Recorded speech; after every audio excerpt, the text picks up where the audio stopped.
Il n'y a pas de hasard, il n'y a que des rendez-vous. C'est pourquoi on se retrouve aujourd'hui pour le Pumpkin Autumn Challenge créé par Le Terrier de Guimauze.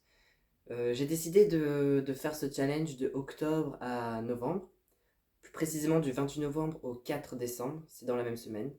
Et pour ce faire, j'ai utilisé un dé qui a choisi les menus et les catégories.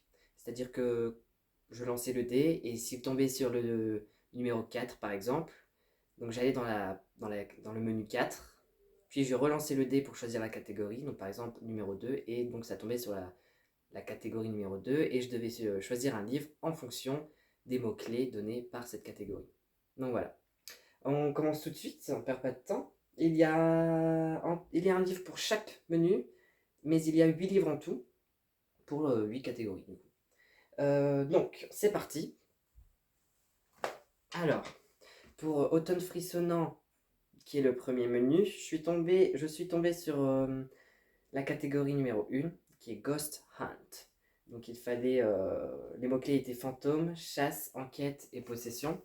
Et j'ai décidé de choisir Le mari invisible de Freak Island de Colin Oakley. Et c'est aux éditions Hauteville. On va suivre une jeune... pas du tout. On va suivre une femme qui a perdu son mari sur cette île. Et elle va commencer à agir comme si son mari était toujours présent dans sa vie, au quotidien. Ce qui fait qu'elle va parfois parler toute seule. Et les gens du village et de cette île, puisqu'apparemment c'est une petite île, s'en sont rendus compte et vont commencer eux aussi à faire comme... Ils vont faire comme elle, faire comme si l'homme était toujours parmi eux. Donc ça va créer une atmosphère assez particulière, et c'est un journaliste qui va s'intéresser à cette affaire et qui pense justement avoir décroché le scoop. Mais il est dit que parmi toutes les villes qui ont été chamboulées sur cette île, il ne s'attendait pas à ce que ce soit la sienne qui le soit le plus. Donc ça correspond carrément au thème du fantôme. On ne sait pas vraiment si c'est un fantôme proprement parlé ou si c'est juste l'idée de cet homme qui continue d'exister autour de ses habitants de l'île. Ouais, ça me tente assez bien. Il y a assez court. Oh, 400 quand même. Ah, je pensais moins. 400 pages. Et voilà pour le premier livre.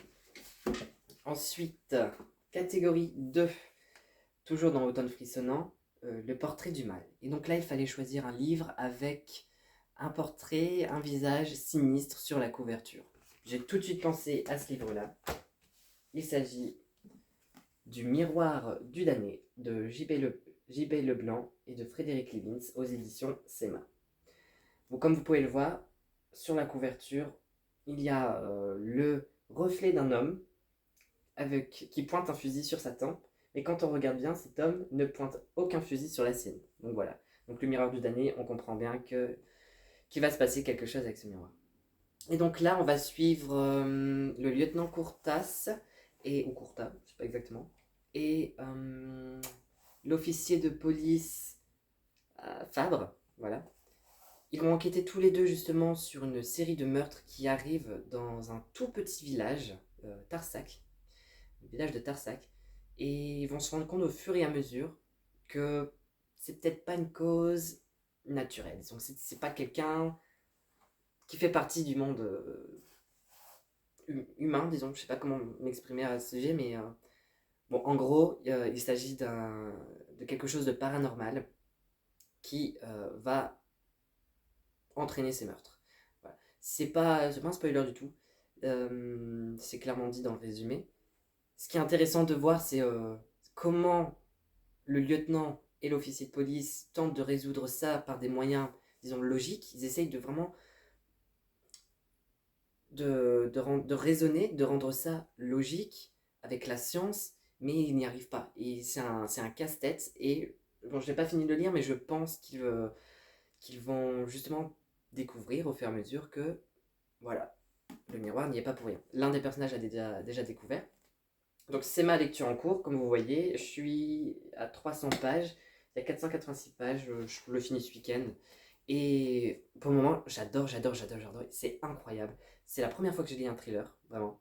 Ça, c'est pas vraiment mon genre de prédilection. Mais alors là, vraiment, je suis happé par l'histoire. J'ai envie de le lire. Pour vous dire, Il y a une scène qui m'a fait extrêmement peur. J'ai lu cette scène juste avant de dormir. J'ai pas réussi à m'endormir tout de suite. J'ai dû envoyer des messages à des gens. Est-ce que vous dormez? Ils doivent me parler. Voilà, j'étais pas serein alors que je sais que c'est un livre et ça m'est déjà arrivé de lire voire même des films d'horreur et je réussissais à dormir après. Mais mon imagination a tellement travaillé sur cette lecture euh, que ça me rend fou limite moi-même, comme les personnages dedans. Donc voilà, c'est une lecture que je conseille énormément. Je l'ai pas fini, mais je sais d'avance que ça va être l'un des gros coups de cœur de cette année. Incroyable, foncez si vous trouvez. Ensuite, on change de menu. On passe au deuxième menu, Automne de l'étrange, avec la première catégorie, les mystérieux habitants de Pottsfield. Et donc là, on avait comme mot-clé Halloween et automne, très, très simple. Et donc là, j'ai pris euh, ce graphique, pardon. Donc Lopoutine Francis aux éditions Choc d'Homme. Et alors, par contre, je ne sais plus du tout qui. Alors, le scénario ainsi que les dessins et les couleurs, apparemment, c'est de Jessica Cioffi. Donc voilà. Et tout ce que je sais, c'est que c'est un garçon sorcier qui peut se transformer en renard. Et voilà, il va un petit peu voyager. C'est très court. Ah, c'est pas en termes de. C'est très très court, mais c'est très très joli. C'est très automnal. Ça rentre parfaitement dans le thème. Même si ça rentrait pas dans le thème, j'ai envie de dire. Oui, c'est magnifique. Donc voilà, ça, je sais pas exactement quand je vais le lire, mais c'est court, donc je pense que je le lirai, il n'y aurait pas de souci par rapport à ça. Ensuite, pour ce deuxième menu, le dé est tombé sur le numéro 4, donc je passe directement à la catégorie 4 qui est soit vent, rêve, cendre et néant, soit nuit, noir, âme et souhait. Et donc les mots-clés étaient Tim Burton, conte macabre. Donc j'ai choisi un livre qui pour moi répond un peu à l'aspect du conte et l'aspect euh, pas tant macabre mais un peu gothique. Voilà, on sent qu'il y a de l'étrange là-dedans. Et donc il s'agit des merveilleuses mésaventures de Miles Mercredi de John Berkeley aux éditions Hachette. Je l'ai déjà lu la semaine dernière, c'était ma lecture précédente. Et j'ai bien aimé. C'est très jeunesse. C'est un livre. Je vous en ai déjà parlé dans ma vidéo précédente de présentation de la chaîne. C'est un livre qui me tenait à cœur de lire parce que ça remonte à mon enfance. Et voilà, il fallait que je passe par là. J'ai passé un bon moment, c'était pas du tout une contrainte. Il s'agit du premier tome d'une trilogie. Et donc on va suivre Miles Mercredi, qui est un orphelin, qui va découvrir aussi un cirque étrange et va décider de se lancer dans cette aventure. Il est assez intrépide, j'aime beaucoup ce personnage, assez intrépide, et il va aider comment dire pour pas trop révéler, une, euh, une jeune fille qui travaille dans ce cirque, qui travaille mais pas de manière légale, et, et il va décider de l'aider, et c'est à partir de là que va commencer l'aventure. C'était très très très simple. Mais voilà, ça se disait très bien, ça s'enchaînait, il y a toujours de l'action. On voit que c'est fait pour les enfants, mais j'ai adoré. Ensuite, on passe donc au troisième menu, qui est l'automne douceur de vivre, j'allais dire douceur de lire. Catégorie. Donc la première catégorie est deux citrouilles en valent mieux qu'une. Et donc là, il fallait lire une duologie, que ce soit commencer par la duologie, la finir, ou alors pourquoi pas deux livres si vous voulez. Et donc moi j'ai décidé de lire Les Entremondes, L'Hôtel Invisible, tome 1, de Sean Easley aux éditions Lumen. Et donc on va suivre un garçon et une sœur, je crois qu'ils... Oui, il me semble qu'ils sont frères et sœurs, qui vont tomber sur une lettre de leur père qui leur révèle un petit secret. Et en fait, ils vont découvrir que dans cet hôtel, on peut voyager à travers les portes, et derrière chaque porte se trouve un pays différent. Et j'en sais pas plus, j'ai pas envie de relire la couverture Lumen. Vous savez à quel point Lumen détaille ses quatrièmes de couverture. Mais voilà, ça parle de voyage, c'est enfantin. La couverture m'a complètement convaincu et conquis. Donc voilà. Bon, là par contre, c'est gros quand même. 400 pages, bon, ça devrait quand même se lire vite, c'est jeunesse, mais voilà. Ça devrait le faire aussi, je devrais bien aimer, je pense, je me fais pas trop de soucis. Ensuite, catégorie 2, la maison de Slangster. Donc là, les mots-clés étaient humour, manoir. C'est la catégorie pour laquelle j'ai eu du mal. Donc j'ai choisi un mot-clé en mot-clé manoir. Parce que dans The Inheritance Game de Jennifer Lynn Barnes aux éditions Little Brown, donc c'est en VO, c'est en anglais, on va suivre, je sais plus par contre, Avery Rams, qui du jour au lendemain va hériter de la richesse d'un des hommes les plus riches, alors je sais pas de quel pays, mais d'un homme très très très riche, influent et puissant. Et sans savoir pourquoi, elle va hériter de ça. Elle doit se rendre au manoir pour participer justement au jeu de l'héritage. J'en sais pas plus, j'ai pas non plus envie de relire. Je sais que ça plaît à beaucoup de monde. J'ai une amie d'ailleurs qui l'a lu et elle a adoré. Elle a enchaîné avec le tome 2 dès qu'elle a pu. Et elle aime beaucoup, donc bon, je me suis dit pourquoi pas. Je l'avais, donc pourquoi pas me lancer là-dedans. Et c'est le seul qui correspondait à cette catégorie. Une fois de plus, il n'y a pas de contrainte, mais je voulais quand même essayer de rentrer dans les clous, disons. Ensuite, pour ce troisième menu, toujours, je suis tombé non pas sur la catégorie 3, mais la catégorie 4, qui est Chante-moi une chanson Sassenach. Et donc là, il fallait choisir un livre qui parle soit de mythes, de légendes, de magie ou de voyage dans le temps. J'ai hésité, j'aurais pu mettre Les Entremondes, mais j'ai décidé de mettre Outlander, justement, puisque la référence est liée directement à Outlander. Et donc le premier tome, Le Chardon et le Tartan, aux éditions J'ai lu. Et c'est écrit par Diana Gabaldon. Voilà. On va suivre une jeune femme Elle va se faire téléporter grâce... Alors c'est pas au menhir, eux ils appellent ça un...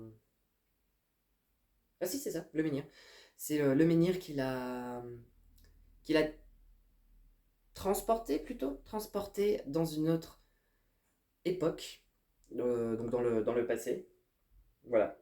Et elle va essayer de retrouver son mari, qui lui revient juste de la guerre. Et je pense que tous les deux, justement, vont essayer de se retrouver. Il y aura peut-être des actes manqués. Voilà. C'est une série très populaire qui est très appréciée. Il y a une série aussi, donc j'aimerais bien lire le livre avant de regarder la série. Mais les tomes sont très conséquents. Il y a plus de 800 pages. Donc j'avoue que c'est le dernier livre que je vais tenter de lire pour ce challenge. Il me fait assez peur. On verra. Et pour finir, et oui, c'est déjà la fin. Je sais pas si j'ai été trop vite, mais pour le menu 4, cette fois-ci, automne rayonnant, je suis tombée sur la catégorie 2, qui est You Cannot Eat the Money. En mots-clés, on avait écologie, post-apocalyptique, anticipation, science-fiction. Donc j'ai décidé de choisir un livre que j'avais déjà lu, mais dont je me souvenais plus vraiment de l'histoire. J'avais des bribes de souvenirs générales, mais pas... Je pense pas des détails vraiment signifiants. Donc j'ai décidé de relire Maxime Chatham. Enfin, ça c'est l'auteur. J'ai décidé de relire Autre Monde, l'Alliance des Trois, écrit par Maxime Chatham aux éditions J'ai lu. On va suivre trois enfants qui du jour au lendemain se voient séparés de leurs parents. Alors, en fait, c'est le monde en général. Les enfants du monde entier se voient séparés de leurs parents, c'est-à-dire que les parents disparaissent, comme ça, du jour au lendemain. Ils ne savent pas pourquoi. Ils vont tenter de les retrouver. Ils vont tenter d'expliquer le monde qui les entoure, en fait, parce qu'ils vont commencer à être pourchassés. Les enfants vont être obligés de convoitises par des personnes puissantes, on ne sait pas vraiment qui. Et donc, ils vont voyager à travers tout le pays, à travers toutes les villes. On va découvrir des paysages différents, que ce soit de la jungle au désert, à l'océan. Euh, voilà, c'était juste génial. Je sais que j'ai adoré, j'ai envie de le relire pour avoir plus de détails. De cette série, il y en a 8, je crois. J'ai déjà lu les deux premiers, mais comme je vous le dis, je ne me rappelle pas assez. Et bon, il y a quand même 400 pages, il paraît fin, mais bon, ça devrait se lire assez vite. Donc voilà. Ce challenge, je sais pas si je vais lire tous les livres que j'ai mis dedans. J'en ai mis que 8 exprès parce que je sais que si j'en mettais 20, ça servait à rien. Je suis pas un lecteur qui lit super vite. Donc en général c'est un livre par semaine. Euh, donc oui voilà, j'ai décidé d'en mettre 8 puisque je fais ce challenge sur 8 semaines. Je me suis dit voilà, ça peut être bien, ça peut être pas mal. Que j'en lise moins que prévu, c'est pas un souci. Si j'en lis plus, ce qui m'étonnerait, c'est pas un problème non plus, au contraire. Donc, euh, donc voilà, j'ai déjà lu... Alors j'ai lu un livre là-dedans, donc techniquement il m'en reste 7. Mais étant donné que je vais finir Le Miroir du Damné ce week-end, techniquement il m'en reste 6 à lire. Sur 4 5 sur 6 semaines. Donc en fait pour le moment je tiens le cap, c'est cool. Et, euh, et voilà, écoutez, n'hésitez pas à me dire en commentaire ce que vous avez pensé de cette vidéo, des livres que je vais lire, s'il y a des livres qui vous intriguent, dont vous n'avez jamais entendu parler, ou alors justement si des livres que vous avez déjà lus et que vous pouvez me conseiller ou m'avertir de certaines choses, n'hésitez pas. Je vous retrouve dans l'espace commentaire. Moi j'ai hâte de papoter avec vous. C'est tout pour cette vidéo, j'espère qu'elle vous aura plu, et je vous donne rendez-vous pour la suite au prochain chapitre.